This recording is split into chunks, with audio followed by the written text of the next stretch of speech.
Okay, so we're picking back up with the history, and we're still in the 1920s at this point. And if you haven't seen the other videos that I've done about the history of Chicago, those are in a playlist on this channel. And I may be going back and forth a little bit as far as the time periods, because there's some other stuff from those earlier days that I'm going to want to cover. But we're going basically in chronological order, though, and we're in the 1920s right now.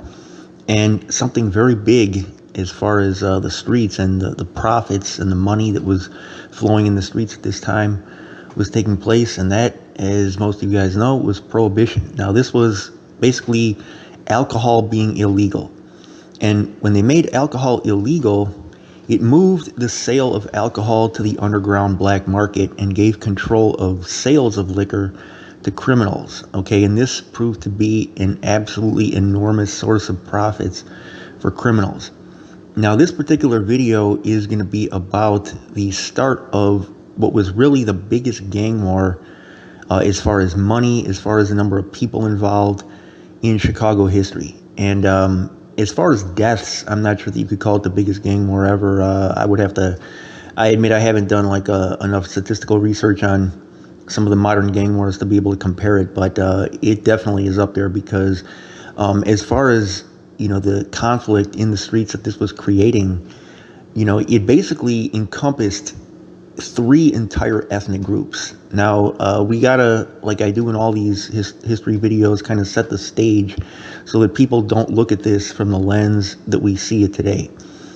Today in Chicago, black, Hispanic, white, these are basically seen as consolidated groups. There's some separation, between various ethnicities between these groups as far as political interests, but not too much. Things are basically divided today, a lot of times in politics and in business, along racial lines. It's unfortunate, because there's a lot of people that get along with each other and have friends and even, interracial marriages and all that kind of stuff. But unfortunately, people do divide themselves up a lot of times along those categories. But back then, it was even more divided because it wasn't along racial lines as much as it was along ethnic lines. And racial lines, both. But back then, the concept of race was different, and a lot of these groups of white European immigrants didn't even see themselves as being the same race. So in this particular part of the 20th century, the fastest growing group as far as power, and really I would argue as far as population too, in the streets were the Italians. Okay, the Irish had come over in a massive wave of immigration in the 1800s and the early part of the 1900s, but their immigration wave was kind of at the tail end at this point, whereas the Italians were still immigrating in large numbers, and their population was increasing dramatically. Now, the Irish, if you remember from a few videos back, were at first the most powerful group politically in the city for 2 major reasons. And the first was that English was one of their native languages. Now, a lot of them spoke Gaelic, but pretty much all Irish people spoke English from the time that they were little. And so when they came over here, they didn't have any problem adjusting and participating in political life with the dominant Anglo-Saxon majority. Now, they spoke obviously with a different accent, and they had a different culture, and they had a conflict with these Anglo-Saxons as far as politically. The Irish, though, they had this advantage because linguistically, back then it was very difficult to learn a new language. You didn't have language apps and the internet or even TV or radio, right? Most people didn't even have access to books to try to learn a new language. And if you had a different alphabet, you had an even bigger problem, especially because these European immigrant groups would form these tight-knit ethnic community ghettos where only their own language was spoken. So, if you only hung out in your own neighborhood and worked in your own neighborhood and stuff among your own people, where were you going to learn English? You didn't have a TV or a radio. There was no internet. So, the Irish had a big advantage as far as that. The second advantage they had was that back in Europe, there was a lot of conflict between nations at this time. And these nations were basically forming alliances that were going against each other. So if you were part of one of these alliances, which almost every country was, you had beef with basically every country in the other alliance. The Irish weren't really as involved in that as these other countries were. The only country that they had beef with was Britain. The Anglo-Saxons were the only ethnic group that the Irish had a problem with. And so even though the Anglo-Saxons were the dominant ethnic majority in the United States, locally here in Chicago, they weren't that big of a factor. And the Irish were basically able to flourish politically and get all their people into the right positions. They had a huge amount of control over the police department, and there was a lot of connections between the Irish gangs and the police and the politicians. Okay, and I've covered this in some of my other videos. So the Irish were the top dogs in Chicago, even though they didn't have the largest numbers, really up until the early part of the 20th century. But now, at this point, the Italians were starting to like move them off their square, so to speak. Okay, they were starting to really threaten their monopoly over Chicago. And there were several reasons for this. One was that, as I mentioned with the language, the Italians that first came over, they didn't speak English. But now the generation of Italians that had been born here on American soil and had grown up here and spoke English fluently, they were grown now. Okay, so the advantage that the Irish had because of the language was being taken away. And then secondly, the black hand syndicates, the crime families that the Italians had, those were like on the brink of being replaced by the Chicago outfit. And the Chicago outfit was a lot smoother than the Black Hand had been. The Black Hand was creating a lot of problems, like even within their own community, like other Italians were trying to stop them, and they were oppressing their own people, and it was just not a good situation with them. The Chicago outfit was basically, they knew how to work the public. Okay, they would do charity events, and they would basically try to help the public out in certain situations, and they gained an image almost like of like a Robin Hood type organization that's for the people. Now, in reality, it was a net detriment for the people. I mean, it hurt the Italian community in the long run, but on the surface level, they looked like they were protecting the community. That's a whole, topic of a whole nother video. But so the Italians were gaining power at this point. They were gaining population, and so the Irish and the Polish, which was another huge group in the streets in Chicago, basically clicked up to go against the Italians. Now, this was a slow process. It wasn't like, they just had a meeting and said, we got to get these Italians to, stop taking our hustles. So let's click up and get down on them. It didn't work out like that. There were a lot of these gangs, some of which, were kind of fractured and splintered off in different parts of the city. And this kind of happened gradually, but eventually the Irish and the Polish formed what was known as the North Side Gang to go against basically the Chicago outfit, which was the Italians. Now, there were people from both ethnic groups that were like on the other side too. There were Irish that ran with the Italians, and there were Italians that ran with the Irish. So it wasn't totally divided along ethnic lines. But in general, it did have a big ethnic overtone. Now, the Chicago outfit, that's a organization that lasts until today. But the North Side Gang, which was the Irish and the Polish gang, with a few Italians here and there, only really lasted from about 1919 to 1935. So we're talking only like a 16-year run, but they definitely were a competitive force, like with the Chicago outfit during that time. And this is during Prohibition, when there was so much money being made in the streets that you could really compare it to like drugs today.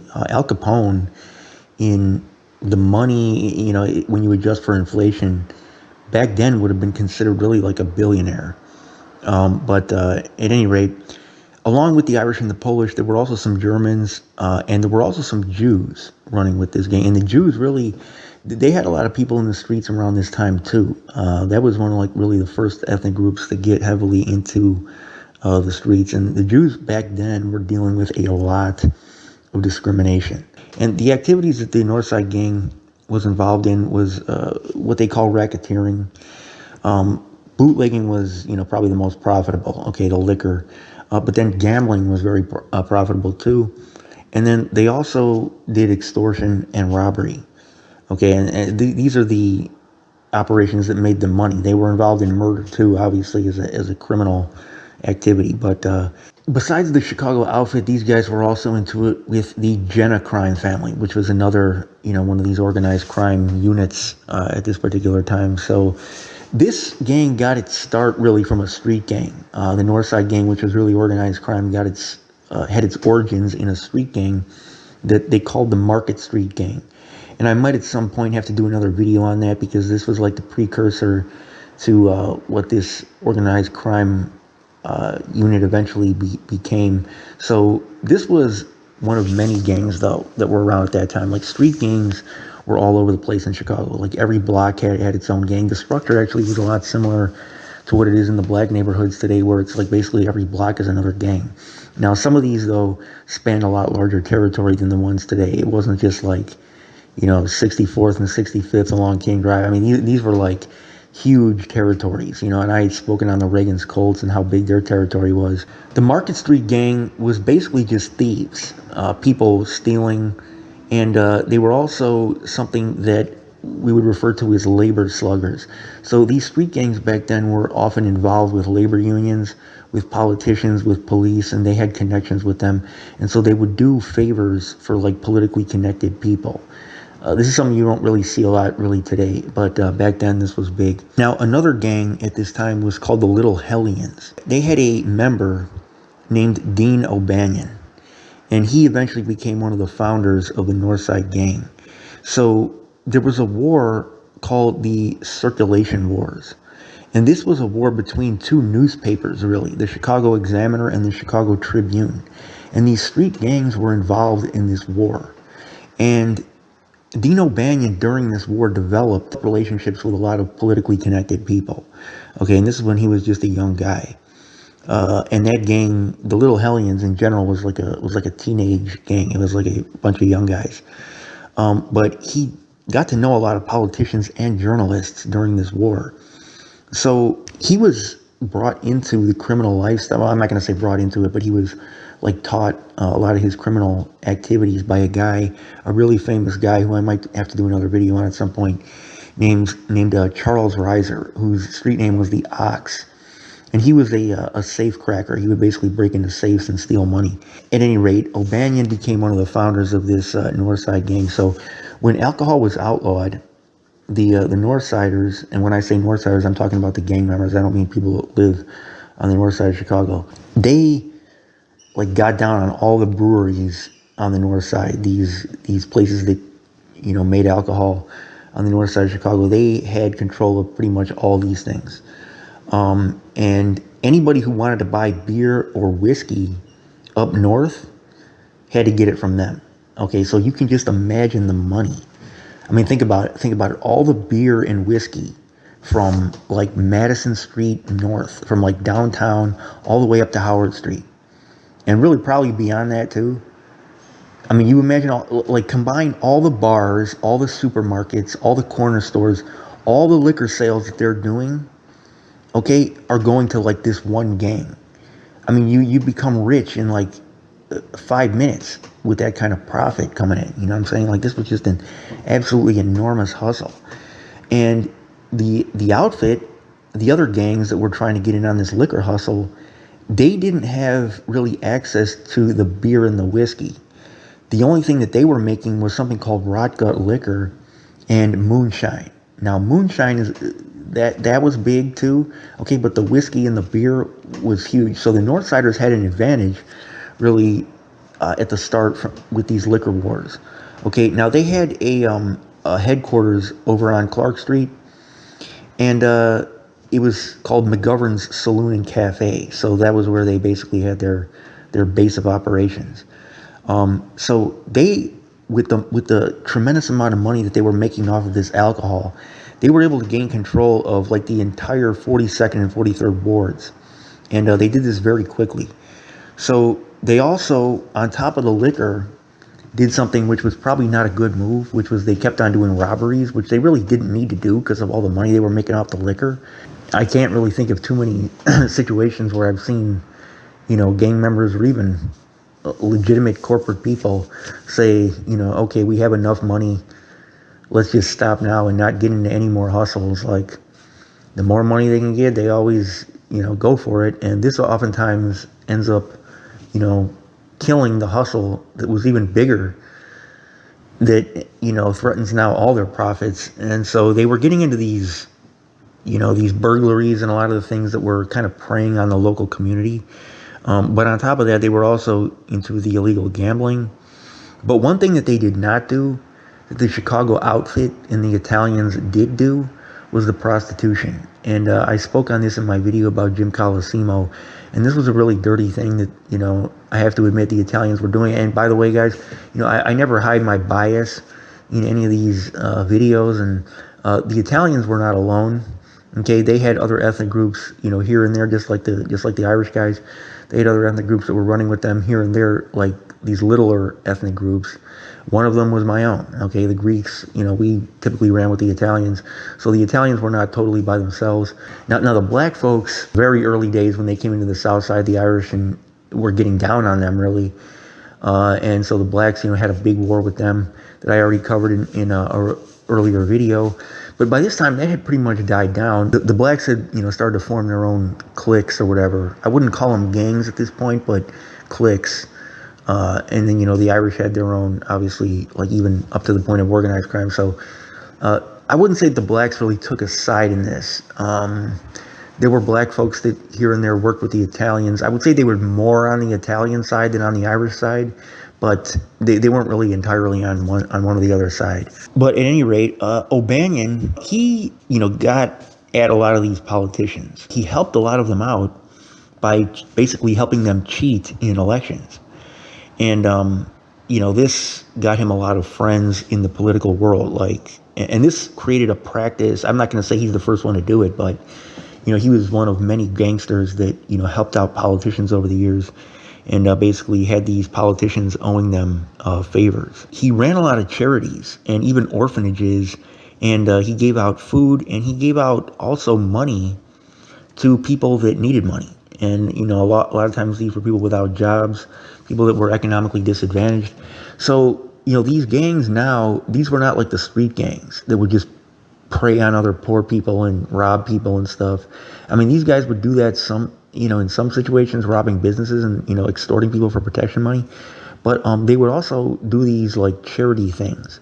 And this, as far as getting a benefit for these gangs, got a lot of the people in the community on their side, which was a big thing because, when you're talking about snitching, the community letting you hang out at their place or hide at their place or hide money with their business or whatever it might be, having the community on your side is big. Like I mentioned before, the Irish and the Italian street gangs had been beefing for a long time.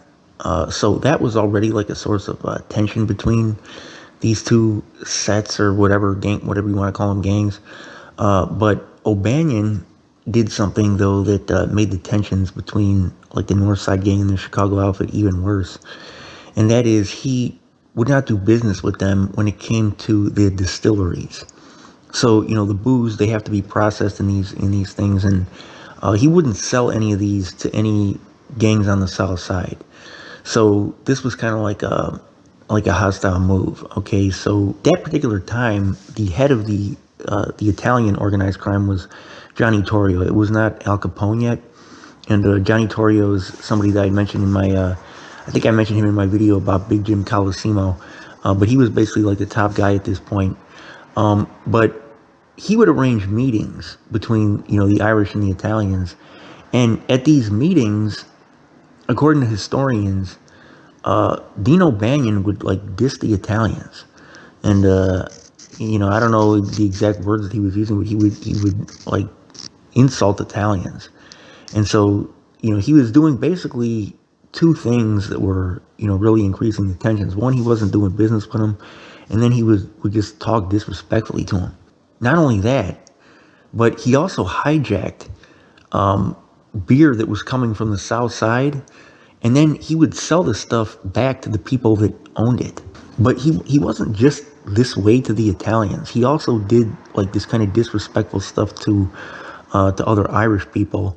He actually shot a member of the Reagan's Colts gang named Davy Miller because Miller had insulted one of O'Banion's fellow gang members over at an opera. Now, an opera is obviously something that you will not see gang members attending today. But you got to remember, the culture of the streets back then was a lot different. These were European immigrants, and these guys were a little bit older too than your typical gang member today. But at any rate, man, so like he was getting into it with a lot of people. It really wasn't the Italians that instigated it; it was O'Banion. But at least that's from my vantage point, from history. And I know I'm biased, but really, to me, he was the one that started the whole thing. But at any rate, he was arrested for burglary in 1922. Now, at this time, you got to remember, he's Irish, and a lot of the police are Irish, and he's got connection with all these politicians and all these police. So basically, he was kind of like immune from any prosecution by the police. Maybe not totally immune, but he was like homies with a lot of these guys. At one point, there was an investigation at one point by that mayor that I had mentioned in my video about Bill Thompson, William Deaver. Deaver was considered like an anti-crime reform mayor, and he did an investigation into a banquet that O'Banion had thrown for Chicago politicians and police. And like the chief of detectives, a guy named Michael Hughes, was at this banquet that was thrown by this like notorious gangster. So it was like, this was happening openly in a lot of cases. The press even called it Belshazzar Feast. So in 1924, there was a robbery that took place of something called the Sibley Distillery. On this robbery were police. Like, the police were part of the robbery, not stopping the robbery. The police were part of it. This place was a place that had been protected by the feds. But there was a police lieutenant named Michael Grady, and there were 4 different detective sergeants. And with the North Side gang, these cops looted this distillery in the middle of the day. And they took 1,750 barrels of bonded whiskey from the place. Now, the cost of all this whiskey was around $100,000. So later, the police officials were charged with this. They faced an indictment revolving around this incident, but the whole thing was like tossed out. So you see what was going on back then, right? I mean, like the rampant corruption, the connection with the police and the politicians with the gangs. The North Side and the South Side gang, the North Side gang and the Italians were not all out beefing at this point. They were still, like, Torrio was still trying to squash things and make it so that, everybody could get along and do business together. Things were going down real fast because in 1924, even though there was an alliance, like there was basically a peace treaty between O'Banion and the Italians that O'Banion had agreed to, that like quickly fell apart because O'Banion, he wanted Angelo Genna, who is one of the guys from the Genna crime family, to give him $30,000 because this was apparently money that had been lost by a casino called the Ship, which was owned by both of them. Okay, now that was going against like the terms of the alliance. The Genna guys were basically supposed to be allowed to let their debts just accumulate over at this place. Okay, so Torrio was trying to squash the whole thing. Okay, and he told Genna just pay him, just give him the money. So Torrio kept that incident from turning into anything big, but then Torrio himself started to get into it with O'Banion because O'Banion wanted to sell him a brewery called the Seaman Brewery. So this took place on May 19th, 1924. He brought Torrio over to the property to inspect the property that he was supposedly going to sell him. What O'Banion had done secretly was that he had arranged for the police to raid the place at the same time that Torrio was supposed to be there inspecting the place.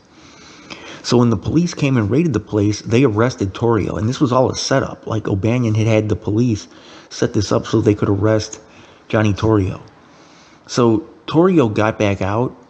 And when he got back out, the whole thing about like, let's get along with O'Banion and, the peace, just pay him, that he was telling the Genna brothers, like, just pay the guy the money and let's all get along and do business together. That was off. And he gave in to what the Genna crime family had been wanting to do, which was kill Dion O'Banion. Okay, so Torrio said once he got out of custody after being arrested by O'Banion, or by the cops that had been on O'Banion's side, he was like, all right, you guys can whack the guy.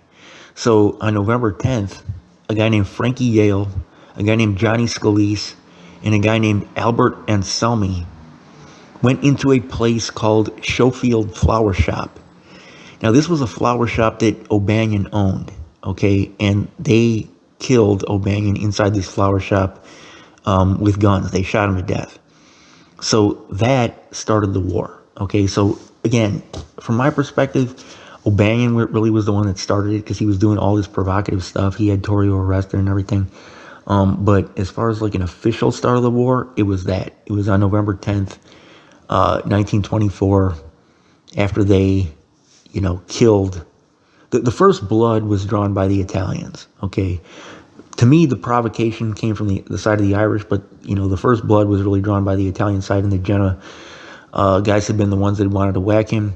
But Frankie Yale, Johnny Scalise, and Albert Anselmi were on the hit that basically started that whole war between the North Side Gang and the Chicago outfit. The kind of aftermath to this that we have seen with a lot of gang leaders, in the black gangs in Chicago, and in I would say, really kind of in some of the Hispanic gangs too, in like the 80s and 90s, where they, locked them up and sent them away to supermax prisons. And then these gangs kind of fractured into these like smaller units. That didn't really happen after O'Banion was killed. Instead, they just replaced him with somebody else. And this guy's name was Jaime Weiss. And then the war really popped off. But we're going to save that for another episode. But I'm going to keep on going with the history. Let me know any particular incidents in history that you guys would like to see covered in the comment section. Any topics. Your boy Wednesday Report. I'm out.